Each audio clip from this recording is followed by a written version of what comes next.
Meal prepping. An issue that plagues households across the world for centuries. Darling, what will we have for dinner tonight? Oh, darling, what will the kids have? Oh, darling, you haven't hit your protein macros for the day. Okay, so apparently good content that people want to see is meal prepping videos. I know the people out there that don't meal prep much because they tend to be the people on social media that take a photo of their meal prep for the weekend. And I've been doing this for like 8-9 years, so I wouldn't dream about putting a photo on Facebook of doing something I do every day. It's like taking a shit. But there's people out there that go, oh, you know, get their camera. Oh, it looks all pretty. Look, what's my meal prep for the week? So I'm gonna show you my method, what I do. I've been doing for 8-9 years plus of meal prepping. So there's 3 things that we concern ourselves with meal prep. Well, the 3 efficiencies of words, which is conveniency, efficiency, and consistency. All instances. So I'm going to explain each one and relate them to the foods, right? So the first one is conveniency. That relates to how convenient it is for you to do this week in, week out, right? That is down to the way you cook it and everything, and how convenient it is to get the food and everything like that. That's what it's evolved around. The second one is the efficiency. So how cost effective is it and how efficient is it in terms of, you know, the utensils you have to use to cook the thing. And then the last one is consistency. How long can you actually realistically be eating this stuff week in, week out? Is it tasteful enough? That's the main thing. Is it tasty? Do you like the taste? Because if you don't like the taste, you're not going to stick with it. And the key to this game is how long you can be ticking your boxes from month in, month out, and year in, year out. Okay, so the way I do my meal prepping is I break it into the 3 micronutrient groups: the proteins, the carbs, and the fats. First finesse, we're going to prep all my carbohydrates first. So we're going to follow the 3 formula I've given you, which is the conveniency, efficiency, and consistency. So conveniency, the 2 carbohydrates sources that I'm going to go with, for me, personally for me, is sweet potato, white potato, and rice. That's the 3 ones I enjoy with meals. So first thing first, sweet potato. Easiest one to prep these. So sweet potato, I go for these due to the potassium. Now, what's the best way or the quickest way to cook these? You can do multiple different methods for these. You can obviously boil them.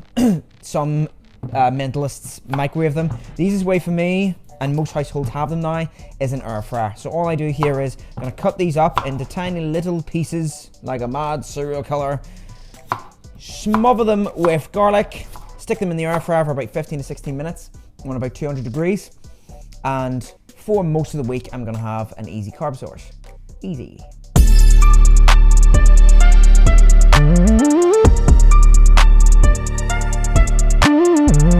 So after you've oiled lightly, maybe like a spray oil, and what I normally do now is I'll put some garlic over the sweet potato, then you're ready to cook them. So again, we're putting them on for about 15 minutes on about 200 degrees on the air fryer, and it should look something roughly like this. Quite a lot. That's a full bag of sweet potato.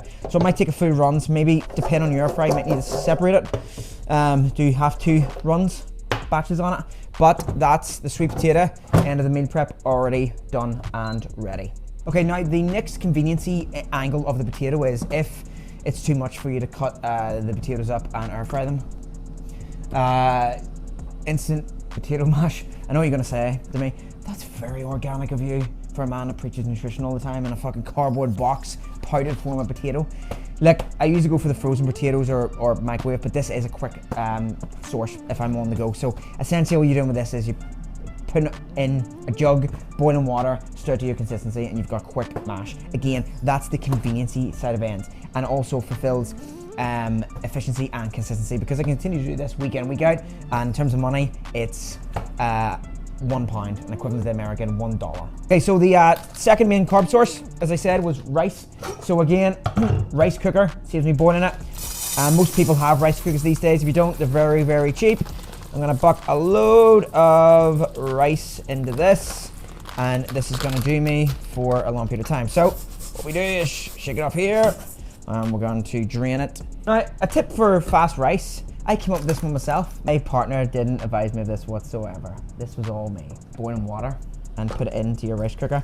It actually cooks the rice much faster. My partner never knew this, and I had a former of this. So, boiling water, and with the rice cooker, stir it around a wee bit, Again, the more water you put in, obviously it's gonna get more sticky licky and wet, and then less water, you know the drill. But rice cooking, rice is the easiest way to do your rice. I'm gonna do that. That's gonna be a batch for at least a few days. Now, I don't leave it in the rice cooker, because if you do, what will happen is it'll stick together and get sticky licky. So once it's done, more or less separate it and put it into Tupperwares pronto. Now, another element for the convenience of the rice is because busy schedules and stuff, sometimes if I haven't pre-plepped my rice, then I plepped myself with a packet of plepped microwave rice. So this is very easy. 40p a packet. Stick it in the microwave quickly. It's on the go. Always have things like this to hand. This is the conveniency end. You have no excuses if you have this kind of stuff. Okay, on to the proteins. The first most common one that you're gonna probably go, is it chicken? It's chicken. So, kilo chicken prepped for the week. We're gonna slap these on to the chopping board, and we're gonna simply season with basic shit. And when I mean basic shit, it's basic shit. All I use is garlic, salt, and pepper. Now, some of you bastards are a lot more fancier than I am. Some of you bastards use things like sea salt and Caribbean Cajun mix. I use garlic, salt, and pepper because I am a plain born bastard. But you choose your poison. Any season's fine. We're gonna sprinkle these around here on the garlic, salt, and pepper. And again, for conveniency, we're gonna put them in the air fryer because it's much easier to do. And then efficiency wise, this is a full kilo of chicken. These are the tortured cage type chickens, not the free range ones, which are my favorite personally. So again, very easy. We're gonna season these, put them in the air fryer, bada boom, bada bang.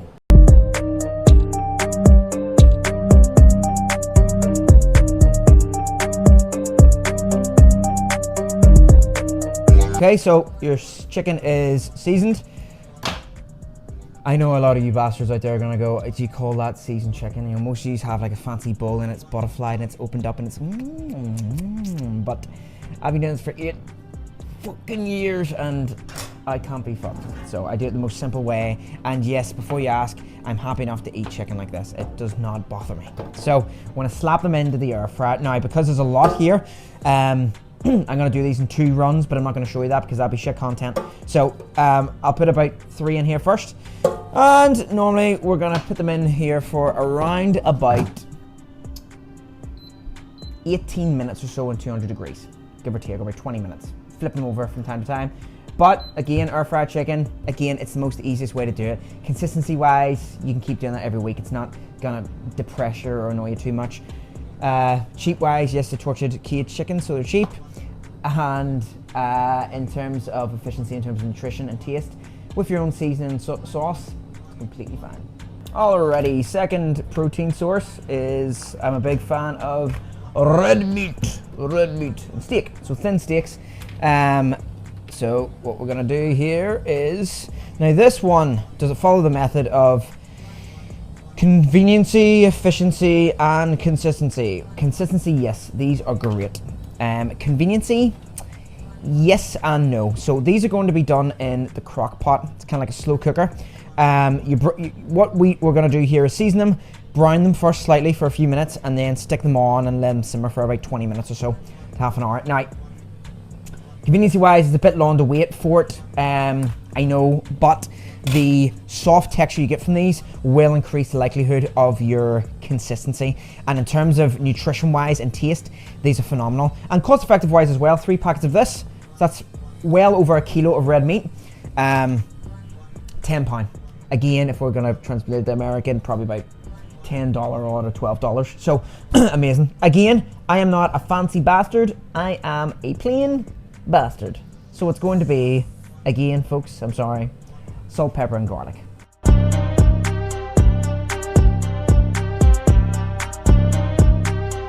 So for the content of fat, I'm going to cook these in butter. Butter is one of the best things to cook in, contrary to popular belief. So we're going to put these in crock pot preheat, cooked in butter, and then we are going to stick the steaks in to brown them.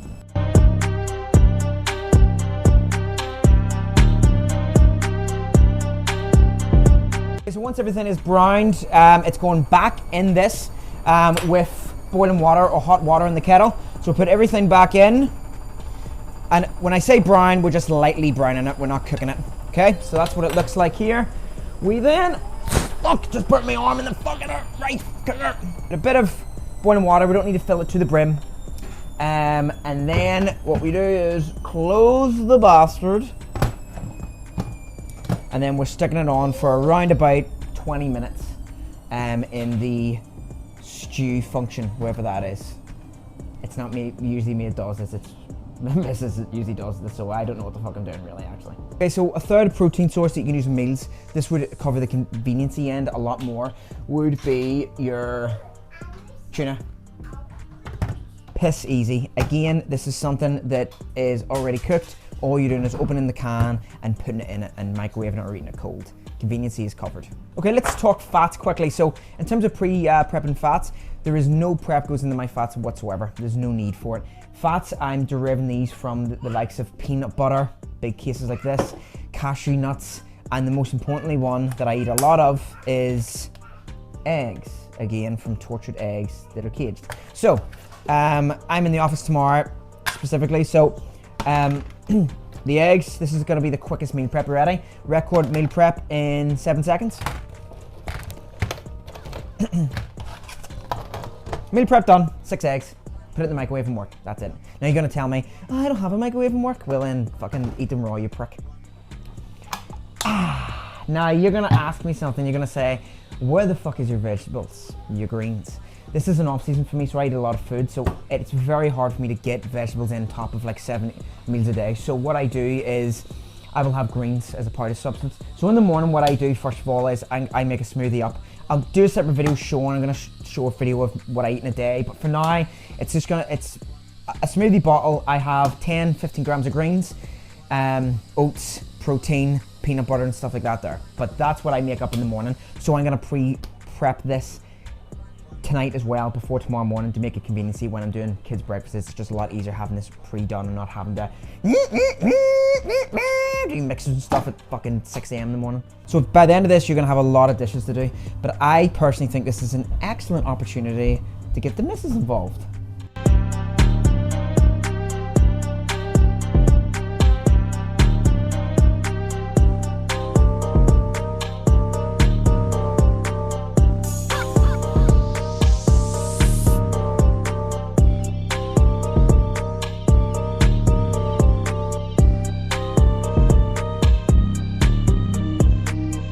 So that's everything cooked and done. So as you can see here, everything is done. We have a big carb box, meaty boxes, and then obviously the eggs are just so easy. They're just gonna be in the microwave anyway. Now, as we touched on conveniency, the packets of rice, the cans of tuna will still be used throughout the week. And it's also important to mention as well, there's plenty more meat in the fridge, like mince as well. These are gonna be cooked, you know, with dinners and stuff. And then an abundance is created, then I keep it and store it for the next day for an extra meal as well. So these are just for the fundamental meals.